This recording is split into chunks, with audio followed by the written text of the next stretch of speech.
गुरुर्ब्रह्मा गुरुर्विष्णू गुरुर्देव महेश्वरा सद्गुरु साक्षात परब्रह्म तस्मै श्री सद्गुरुवे नमः।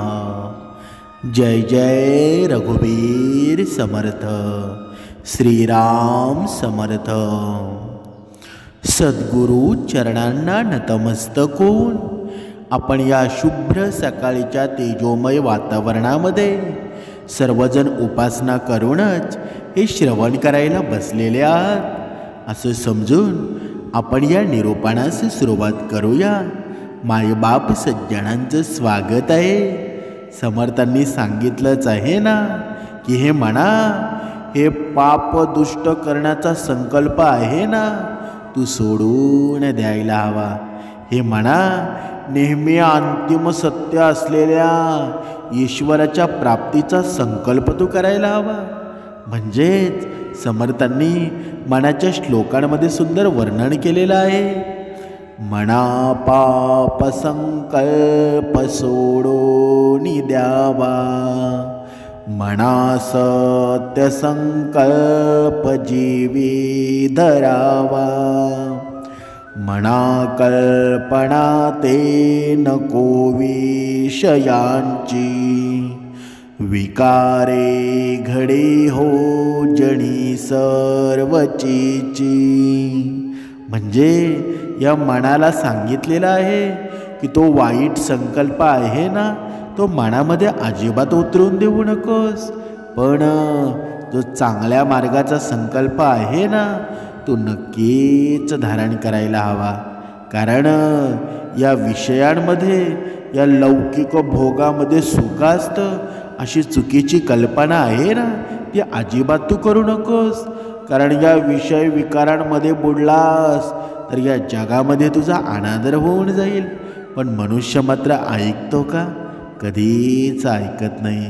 म्हणून आयुष्यामध्ये एक गोष्ट नक्कीच लक्षात घ्यायला हवी, आपल्याला लवकर जाग येणं हे कधीही फायद्याचंच आहे ना। मग ती झोपेतून येवो किंवा अहंकारातून येवो किंवा ज्ञानात किंवा अज्ञानातून येवो किंवा गैरसमजातून येवो, पण जाग येणं गरजेचं आहे। पण मनुष्य मात्र कधीच जागा राहत नाही, कधीच त्याला जाग येत नाही। मग ही जाग आहे ना, कधीही आली तरी चालेल। पण समर्थांनी सांगितलंच आहे ना, जो अहंकारातून जागा होतो, जो अज्ञानातून जागा होतो, मग ही झोप आहे ना त्याची उडून जाते आणि त्याच्या अंतःकरणामध्ये श्रीरामाचं राज्य निर्माण होतं। आणि ज्याच्या जीवनामध्ये श्रीराम जर असेल ना, तर अहंकाराला कधीच जागा उरत नाही। म्हणूनच समर्थांनी सांगितलेलं आहे ना, हे मोती आहे ना, मोती होऊन सोन्याच्या साखळीमध्ये राहण्यापेक्षा दवबिंद होऊन एखाद्या चातकाची तहान भागवावी। म्हणजे काय? म्हणजे तुमच्याकडे किती पैसा आहे, किती सोनं आहे, हे क्षणिक सुख आहे ना, जेव्हा मृत्यू होईल तेव्हा याचा काही उपयोग होणार आहे का? काहीच नाही। म्हणून आपले जीवन आहे ना, ते जर सुंदर बनवायचं असेल तर विनाकारण अपेक्षांचं ओझं, विनाकारण तक्रारी आहेत ना, या विसरून जावा। कारण का? कारण आयुष्याबद्दल तक्रारी असतात ना, त्या भरपूर असतात। पण गप्प यासाठी बसायचं असतं की आयुष्यानं जे आपल्याला दिलेलं आहे ना, ते बऱ्याच लोकांच्या नशिबात सुद्धा नसतं। पण हे मनुष्याला कळतं का? कधीच कळत नाही। म्हणून एखादी व्यक्ती असेल, तुमची काळजी घेत असेल, तर ती त्याला गरज आहे म्हणून तुमची काळजी घेत नाही, तर तुम्ही त्या व्यक्तीसाठी कोणीतरी खास असता म्हणूनच ती काळजी घेते ना। पण हे आपल्याला कधी समजतं का? वेळ निघून गेल्यावर आपल्याला ते कळायला लागतं, तेव्हा आपल्यासोबत तो माणूससुद्धा नसतो। बघा, या नात्यामध्ये तुमची प्रेयसीसुद्धा असेल, तुमचा आईबापसुद्धा असेल, तुमची बहीणसुद्धा असेल। जेव्हा ते खरे असूनसुद्धा आपण त्यांना आपल्यापासून दूर केलेला असतो, आणि जेव्हा आपल्याला आपला खरेपणा खोटेपणा समजतो ना, तेव्हा आपण त्यांना जवळ करायला जातो. म्हणून दुसऱ्याला कधीही बोलताना आपली ही वैखरी आहे ना, तिच्यावर लक्ष दिलं पाहिजे. एकदम व्यवस्थितपणे वैखरीला जोपासलं पाहिजे. म्हणजे शांत राहून निरीक्षण करायला शिका. प्रत्येक गोष्टीवर प्रतिक्रिया देणं गरजेचं असतं का? कधीच नाही. कारण या जगण्याचा एकच नियम आहे, आणि तो म्हणजे कोणाकडून कोणतीही अपेक्षा करायला नाहीच पाहिजे. पण हा मनुष्य आहे ना, तो नेहमी अपेक्षा करत राहतो. कारण ही धोक्याने एक गोष्ट शिकवली ना, कारण जीवनात जर रस्ता दिसत नसेल ना, तर दूरचं पाहण्याचा प्रयत्न करणं व्यर्थ असतं. मग एक एक पाऊल टाकत चला, रस्ता आपोआप मोकळा होत जाईल. म्हणजे समर्थांनी सांगितलंच आहे ना, कोणत्याही गोष्टीचा जर अभ्यास नसेल ना, तर मनुष्याने या वैखरीतून अपशब्द काढू नये किंवा चुकीचं बोलू नये. कारण तुम्हाला माहीत असेल की रामायणामध्ये घडलेली एक अद्भुत घटना आहे. तुम्ही पाहिलं सुद्धा असेल. बघा, अयोध्येचा राजा श्रीराम प्रभू होता. बघा, एवढं काही असताना सुद्धा ज्या रामाच्या बघा, ज्यावेळी श्रीराम प्रभू वनवासाला जायला निघाले ना, बघा त्यांच्याकडे ज्या पादुका होत्या, बघा पादुका म्हणजे आपण आपल्या या भाषेमध्ये चप्पल म्हणतो, पण त्या पादुका होत्या ना, बघा त्यावेळी त्या पादुका बघा आपण लाकडाच्या सुद्धा पाहिलेल्या असतील, पण त्या ज्या पादुका होत्या ना, त्या स्वतः श्रीरामाच्या सुद्धा नव्हत्या. म्हणजे एवढा राज्य करणारा राजा असून सुद्धा त्या पादुका सुद्धा त्यांच्या नव्हत्या. पण त्या पादुका नक्की कोणाच्या होत्या? आणि या रामायणामध्ये ही सांगितलेली ही अद्भुत घटना आहे ना, तुमच्या अंगावर शहारे आणेल. बघा, एका वेळची गोष्ट आहे, जेव्हा अयोध्येचे नरेश महाराज दशरथ आपल्या घोड्यावर बसून शिकार करण्यासाठी जंगलामध्ये गेले होते. त्यांच्या चेहऱ्यावर आत्मविश्वास झळकत होता. पण त्या दिवशी नशिबाने त्यांची साथ दिली नाही. ते संपूर्ण दिवस जंगलामध्ये भटकले, पण तरीसुद्धा त्यांना कोणताही शिकार मिळाला नाही. त्या काळामध्ये राजांसाठी शिकार ही फक्त मनोरंजनाची गोष्ट नव्हती, ती त्यांची वीरता आणि पराक्रमाचं प्रतीक मानली जात असे. जेव्हा महाराज दशरथ यांना कोणताही शिकार मिळाला नाही ना, तेव्हा ते अत्यंत निराश झाले आणि त्यांच्या हृदयात अस्वस्थता निर्माण झाली आणि त्यांचे मन जड झाले. बघा, आपण पाहत आहोत की ज्यावेळी श्रीराम प्रभू जेव्हा वनवासाला जायला निघाले, तेव्हा त्या भरतला सांगितलं की भरत बघा की हे राज्य आता तुला चालवावं लागेल. पण भरतसुद्धा ते नकार देत होता. मग रामानं बघा, श्रीरामानं त्या पादुका काढल्या आणि त्या पादुका बघा भरतानं त्या गादीवर ठेवल्या. म्हणजे त्या पादुका एवढ्या श्रेष्ठ होत्या ना. या पादुकांची जी कहाणी आहे ना, तुम्ही आता ऐकणार तर आहात, पण जेव्हा तुम्ही ऐकाल ना, तुम्हाला सुद्धा आश्चर्य वाटेल की हे नक्की होतं तरी काय. म्हणजे ज्यावेळी श्रीराम वनवासामध्ये गेला, त्यावेळी हे राज्य कोणी चालवलं ना, बऱ्याच लोकांना माहीत नाही. बघा, आता आपण पाहूया. बघा, हे त्यांच्या हृदयामध्ये अस्थिरता निर्माण झाली आणि त्यांचं मनसुद्धा जड झालं.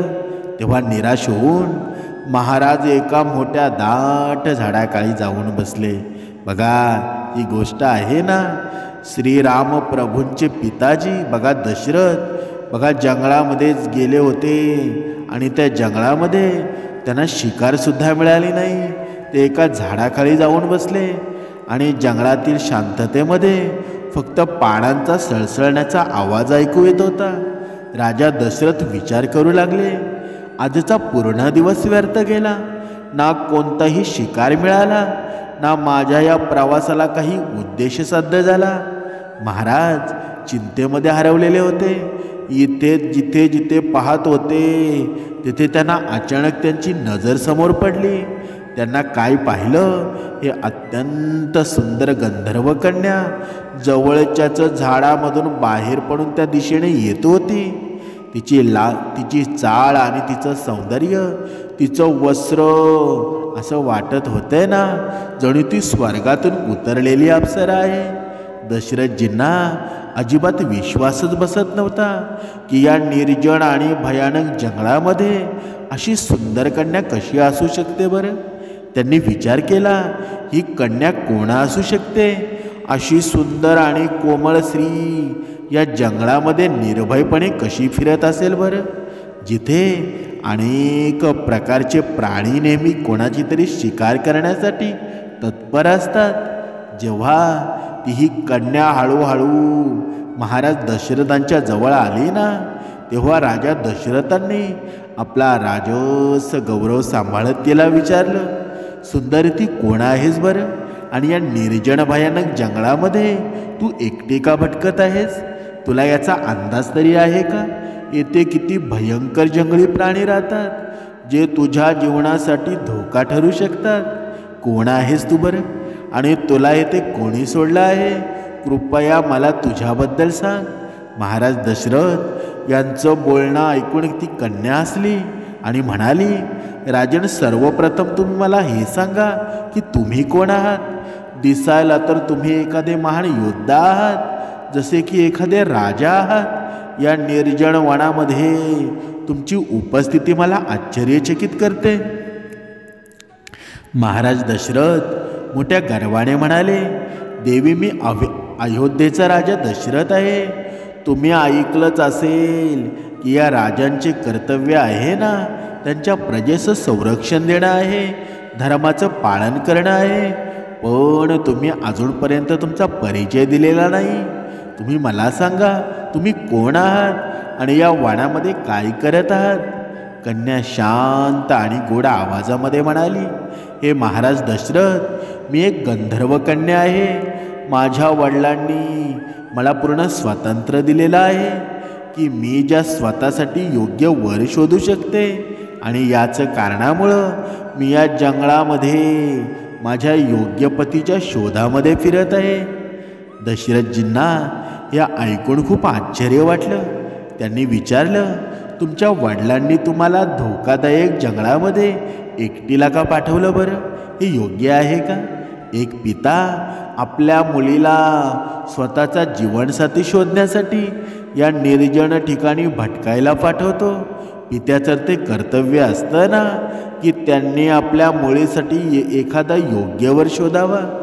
गंधर्व कन्येनं महाराज दशरथांचं हे बोलणं ऐकून उत्तर दिलं, महाराज, माझ्या वडिलांनी मला हे स्वातंत्र्य पूर्ण विश्वासानं दिलं आहे की मी स्वतःसाठी योग्य निर्णय घेऊ शकते.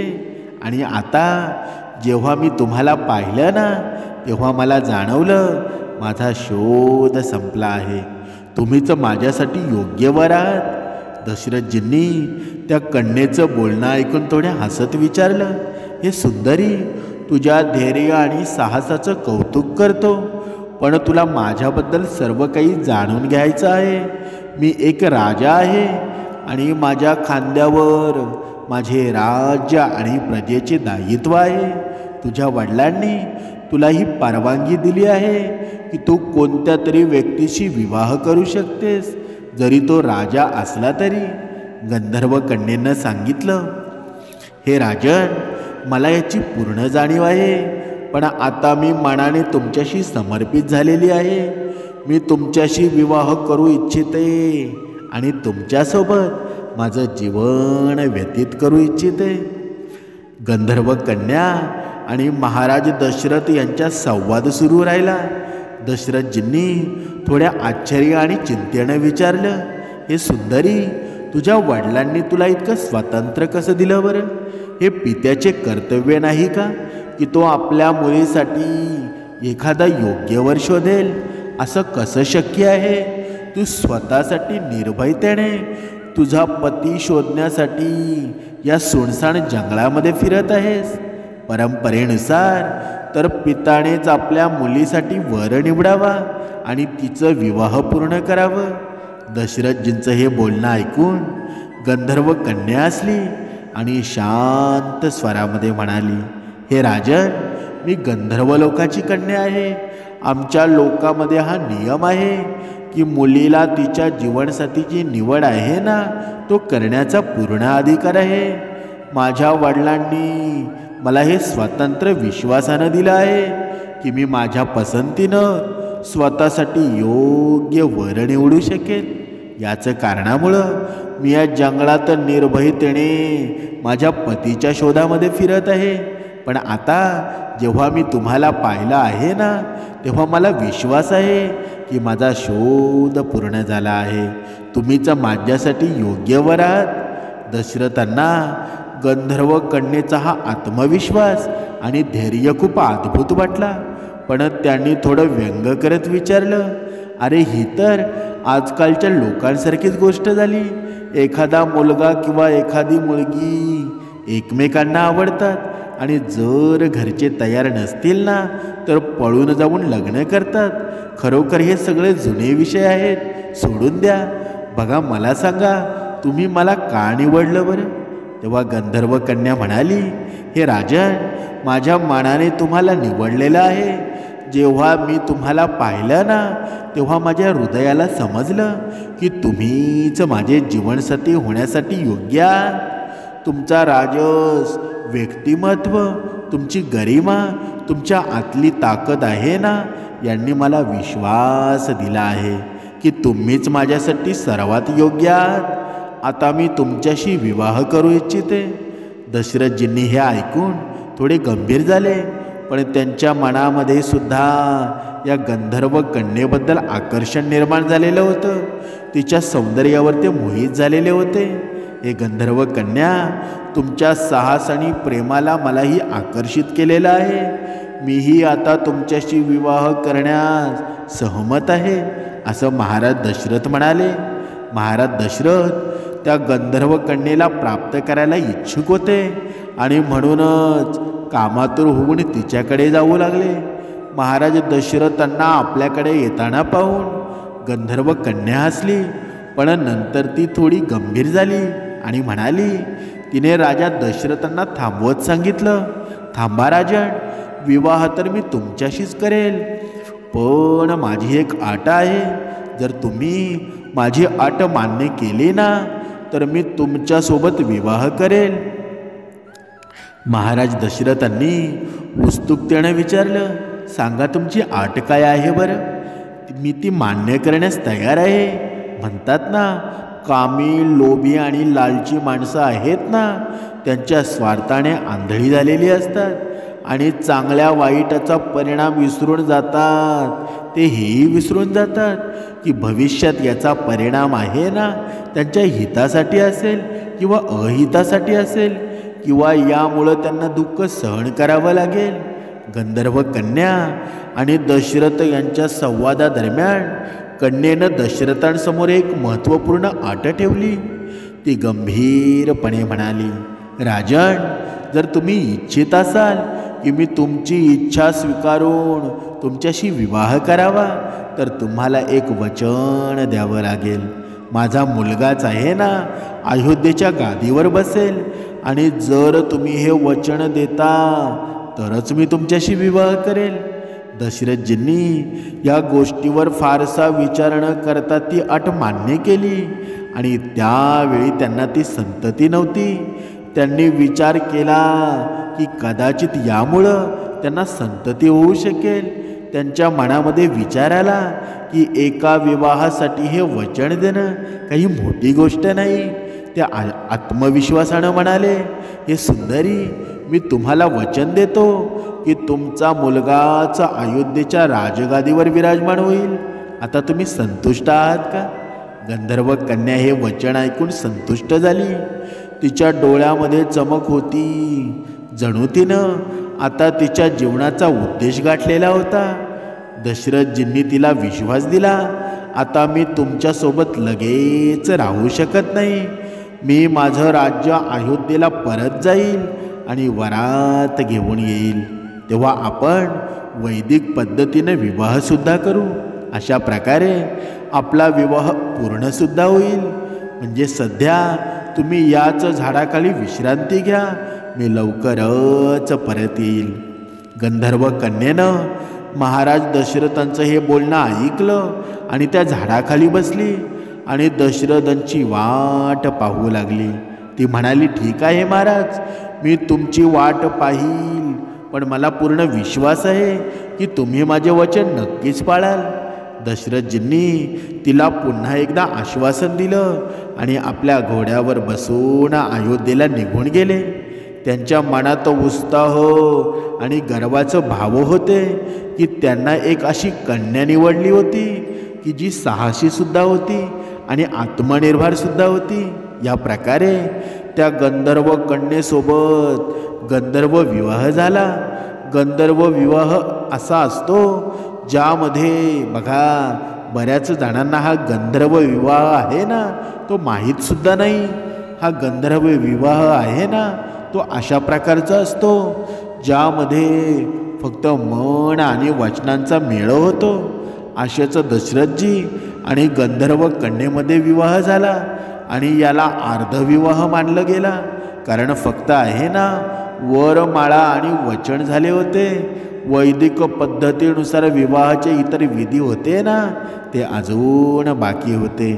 दशरथजींनी स्पष्ट केलं होतं की ते वरात घेऊन येतील तेव्हा पूर्णपणे सर्व विधी पार पाडल्या जातील आणि तेव्हा हा विवाह संपन्न मानला जाईल. गंधर्व कन्येनं दशरथजींच्या या बोलण्यावर विश्वास ठेवला आणि झाडाखाली बसून शांतपणे प्रतीक्षा करू लागली. इकडे दशरथजी आपल्या राज्यामध्ये अयोध्येला परतले. तेही विचार करतच जात होते की लवकरच आपल्या नवीन जीवन संगतीला सन्मानाने आपल्या महलामध्ये घेऊन येतील. महाराज दशरथ जेव्हा गंधर्व कन्येला वचन देऊन अयोध्येला परतले तेव्हा त्यांच्या मनात उत्साह होता. त्यांनी ठरवलं होतं की लवकरच वरात घेऊन गंधर्व कन्येकडे जातील आणि वैदिक पद्धतीने विवाह संपन्न करतील. पण अयोध्येला परतल्यानंतर दशरथ आपल्या राजकीय कामकाजामध्ये कुटुंबाच्या जबाबदाऱ्या सांभाळण्यामध्ये इतके गुंतून गेले ना की हळूहळू त्यांनी दिलेलं वचन विसरायला लागले. दशरथजींबद्दल बहुतेक लोकांना माहीत आहे की त्यांच्या 3 प्रमुख राण्या होत्या. एक म्हणजे कौसल्या, दुसरी सुमित्रा आणि तिसरी कैकेयी. पण या 3 राण्यांचा उल्लेख रामायणामध्ये विशेषतः केला गेलेला आहे. पण आणखी एक गोष्ट आहे की जिच्यामध्ये म्हटले गेलेलं आहे दशरथांच्या एकूण 760 राण्या होत्या. जगदीश रामायणामध्ये याचा उल्लेख आहे. पण राण्यांपैकी काही राण्या विशेष होत्या ज्यांना पटराणींचा दर्जा प्राप्त होता. म्हणून रामायणामध्ये आणि इतर ग्रंथामध्ये फक्त याच राण्यांचा उल्लेख आहे. पण इतर राण्याही दशरथांच्या जीवनाचा महत्त्वाचा भाग होत्या. त्यांच्यासोबत दशरथजींचे वेगवेगळे संबंध होते आणि त्यांच्या महालाची शोभासुद्धा वाढवत होते. जेव्हा महाराज दशरथ अयोध्येला परत आले तेव्हा त्यांच्या 760 राण्यांमध्ये ते हरवून गेले. रोज महालामध्ये काही ना काही उत्सव होत असे, कुठे ना कुठे काही कार्यक्रम असायचे. ते आपल्या कुटुंबासोबतच व्यस्त झाले होते. हळूहळू गंधर्व कन्येला दिलेलं वचन त्यांच्या मनातून निघून गेलं. त्यांच्या 3 प्रमुख राण्या होत्या ना, एक कौसल्या, सुमित्रा आणि कैकेयी, नेहमीच त्यांच्या सेवा आणि प्रेमामध्ये व्यस्त असायच्या. म्हणजे राजमहालातील इतर कामकाज आणि प्रजेसाठी चालणाऱ्या कल्याणकारी कार्यकारी या कार्यामध्ये दशरथजी इतके गुंतले ना की जंगलातील झाडाखाली वाट पाहत बसलेल्या त्या गंधर्व कन्येचा त्यांना विसर पडला. आणि गंधर्व कन्येनं दशरथांवर विश्वास ठेवून त्यांना वचन दिलं होतं की त्यांची प्रतीक्षा करेल. पण दशरथ आपल्या महालाच्या वैभवामध्ये, राण्यांच्या प्रेमामध्ये, राजकीय कार्यामध्ये इतके गुंतून गेले होते ना, त्या कन्येला दिलेलं वचन पूर्णपणे विसरले. दुसरीकडे जंगलात ती गंधर्व कन्या दशरथांची वाट पाहत राहिली. रोज तिला वाटायचं महाराज दशरथ वरात घेऊन येतील आणि तिला सोबत घेऊन जातील. पण जसा जसा वेळ जात होता तिच्या मनातील निराशा वाढत होती. अशा प्रकारे दशरथी त्यांच्या त्या व्यवस्थेमध्ये गंधर्व कन्येला दिलेले वचन विसरून गेले आणि त्यांच्या वर्तमानात मग्न झाले. गंधर्व कन्येनं राजा दशरथांच्या वचनावर पूर्ण विश्वास ठेवला होता आणि ती त्या झाडाखाली बसून त्यांची प्रतीक्षा करत राहिली. रोज तिला वाटायचं की दशरथ वरात घेऊन येतील आणि तिला सोबत घेऊन जातील. पण वेळ जात होता आणि दशरथ त्यांचे वचन विसरून आपल्या राजकीय कामामध्ये गुंतून गेले आणि त्यांच्या राण्यांच्या प्रेमामध्ये हरवून गेले. गंधर्व कन्येसाठी ही प्रतीक्षा सहनशीलतेच्या पलीकडे जात होती. तिने विचार केला की दशरथांनी वचन दिलं आहे आणि राजाचं वचन कधीही खोटं होऊ शकत नाही. पण ते अजूनपर्यंत का आले नाहीत बरं? या विचारामध्ये हरवून गंधर्व कन्येनं त्या झाडाखाली तपस्या सुरू केली. ती आपलं मन शांत ठेवत देवाकडे प्रार्थना करू लागली. महाराज दशरथ यांनी त्यांचं वचन पाळावं. अनेक दिवस आणि रात्र ती तपस्या करत राहिली. तिची तपस्या इतकी गहन होते ना की तिनं आपलं शरीर तिथे बसलेल्या स्थितीमध्ये त्यागलं. ही घटना मातंग ऋषींनी जे त्या जंगलामध्ये तपस्या करत होते यांनी पाहिली. ते तिच्या त्याग आणि तपस्येमुळे खूप प्रभावित झाले. जेव्हा मातंग ऋषींनी पाहिलं की गंधर्व कन्येनं प्राण त्यागले आहेत तेव्हा ते तिच्याजवळ जातात आणि त्यांनी ध्यान लावून तिच्या जीवनाचा उद्देश आणि दशरथजींसोबत झालेल्या त्या संवादाला समजून घेतलं. मग त्यांनी तिच्या हाडांपासून खडावा तयार केला आणि मतंग ऋषींनी मनात विचार केला, ही कन्या ज्या वचनासाठी जगत होती ना ते पूर्ण झालं पाहिजे. म्हणून दशरथजींनी तिला गादीशी जोडण्याचं वचन दिलं होतं आणि ही खडावा आता त्या वचनाला पूर्ण करेल. बघा, हा खडावा तयार करून मतंग ऋषी आपल्या शिष्य आत्री ऋषींकडे जातात. त्यांनी खडावा तो आत्री मुनींना सुपूर्त करत संपूर्ण घटना सांगितली. ते म्हणाले, हे आत्री, ही खडावा आहे ना, बघा खडावा म्हणजे पादुका. या पादुका आहेत त्या गंधर्व कन्येची आहे जिला राजा दशरथांच्या वचनावर विश्वास होता, जिनं आपलं प्राण त्यागलं. आता ही पादुका आहेत त्या वचनाला पूर्ण करेल. ती अशी कोणत्याही योग्य व्यक्तीला द्या जो याचा सन्मानपूर्वक उपयोग करू शकेल. अत्री ऋषींनी श्रद्धेने ती खडावा स्वीकारलं आणि ते आपल्या आश्रमामध्ये ठेवले. दुसरीकडे महाराज दशरथ ते वचन विसरलेले होते. वेळ निघून जात होता आणि दशरथांच्या घरी भगवान रामाचा जन्म झाला. भगवान राम मोठे सुद्धा झाले आणि एका दिवशी कैकेयीच्या म्हणण्यावर त्यांना वनवासाचा आदेशसुद्धा मिळाला. बघा, राम, माता सीता आणि लक्ष्मण यांच्यासोबत वनवासाला गेले. आणि त्या वनामध्ये फिरताना त्या अत्री ऋषींच्या आश्रमामध्ये पोचले. अत्री ऋषी आणि त्यांची पत्नी माता अनुसया यांनी राम, लक्ष्मण आणि सीतेचं स्वागत केलं. माता अनुसया यांनी माता सीतेला दिलेलं ते दिव्य वस्त्र आणि दागिने दिले आणि त्यांना जीवनाचे अनेक उपयोगी ज्ञान दिले. जेव्हा राम आश्रम सोडण्याच्या तयारीत होते ना तेव्हा अत्री मुनींनी विचार केला की आता वेळ आली आहे की ते खडावा आहे ना ते योग्य व्यक्तीला दिलं जावं. त्यांनी तीच खडावा होतं ना ते भगवान रामांना भेट म्हणून दिलं आणि म्हणाले, हे राम, हे खडावा आहे ना मतंग ऋषींनी तयार केलेला आहे. यांना मोठं महत्त्व आहे. यांना आपल्या जवळ ठेवा आणि योग्य प्रकारे उपयोग करा.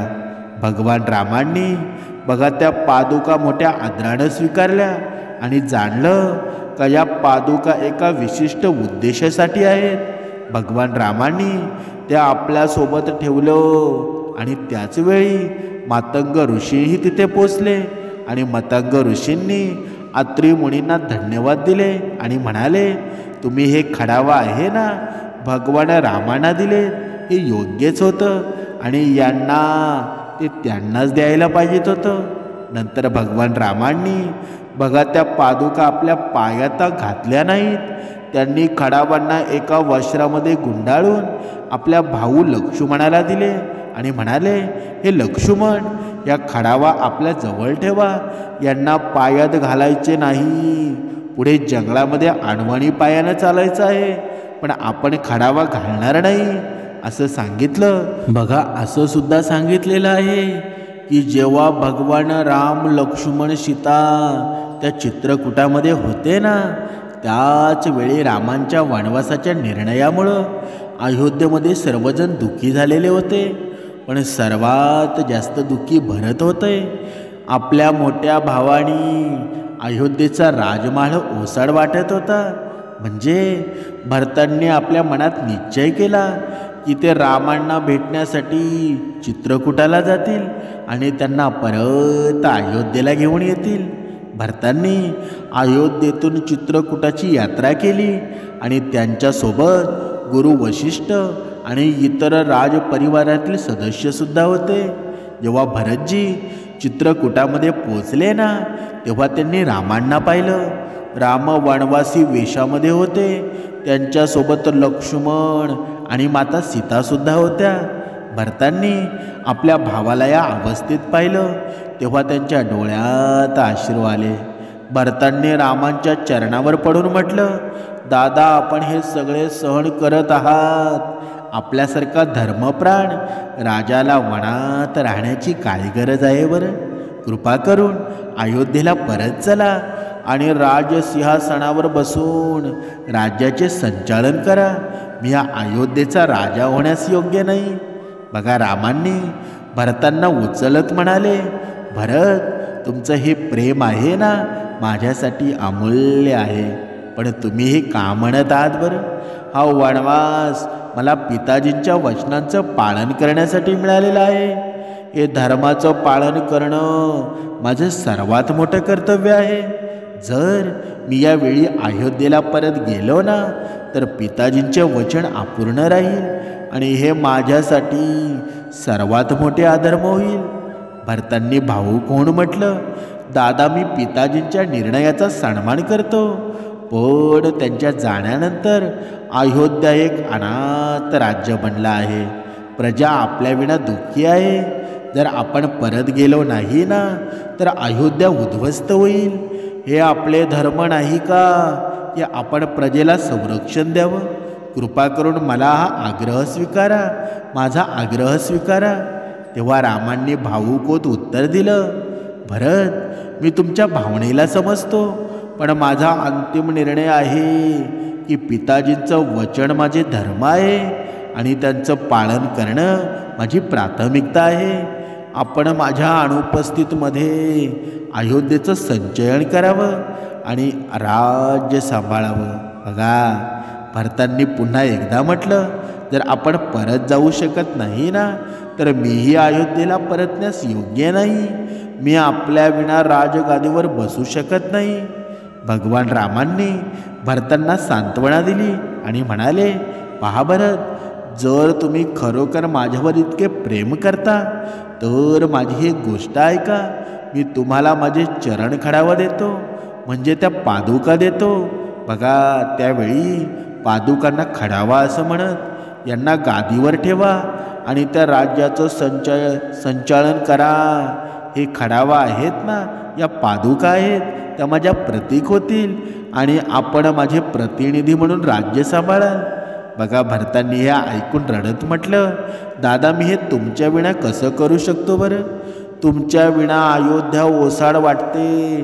तेव्हा राम म्हणाले, भरत, ह्या पादुका आहेत ना फक्त प्रतीक नाही, यांना गादीवर ठेवा आणि राज्याचं संचालन करा. यामुळे मला हे जाणून समाधान होईल की अयोध्या माझ्या आदर्शानुसार चालत आहे. आपण माझे प्रतिनिधी आहात आणि या पादुका तुम्हाला मी जवळ असल्याचा अनुभव देतील. भरतांनी जड मनानं रामांच्या चरण पादुका स्वीकारल्या आणि त्यांना म्हटलं, दादा हे खडावा माझ्यासाठी तुमचा आशीर्वाद आहे.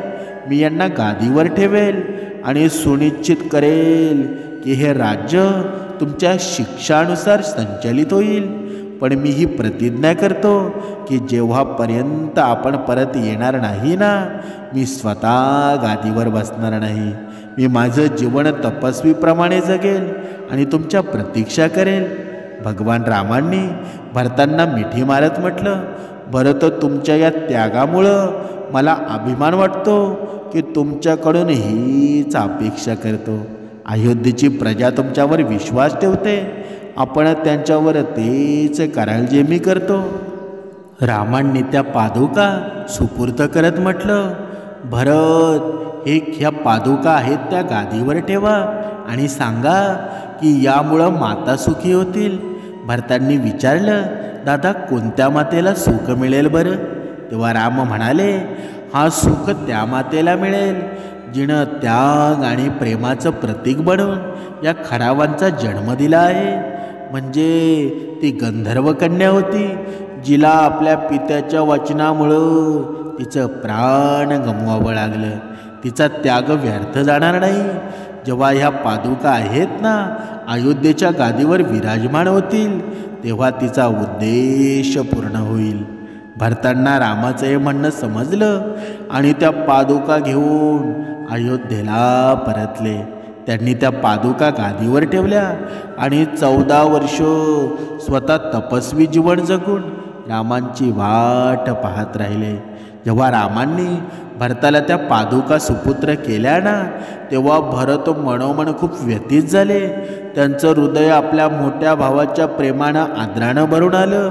त्यांनी त्या चरण पादुका हातात घेतल्या आणि रामांना म्हणाले, दादा या पादुका केवळ तुमचं प्रतीक नाही, हे माझ्यासाठी तुमचा आशीर्वाद आहे. मी यांना गादीवर ठेवेल आणि वचन देतो की स्वतः कधीही गादीवर बसणार नाही. तुमच्या विना गादी माझ्यासाठी शून्य आहे. मी या पादुका अयोध्येचा राजा मानेल. बघा, रामांनी भरतांना प्रेमाने मिठी मारत सांगितलं, भरत तुमचा हा त्याग आहे ना अयोध्येच्या प्रजेसाठी प्रेरणादायक बनेल. तुमच्या या निर्णयामुळं पित्याचे वचनसुद्धा पूर्ण होईल आणि प्रजाही सुरक्षित होईल. तुम्ही माझ्या आदर्शाचे आणि धर्माचे पालन करत राज्याचे संचालन करा आणि या पादुका अयोध्येच्या न्याय आणि धर्म आणि सत्याचे प्रतीक आहेत. पण भरताच्या मनामध्ये तो प्रश्न निर्माण होत होता, ही नक्की माता कोण आहे? बघा, श्रीरामाला भरताने विचारलं, दादा ही माता कोण आहे बरं?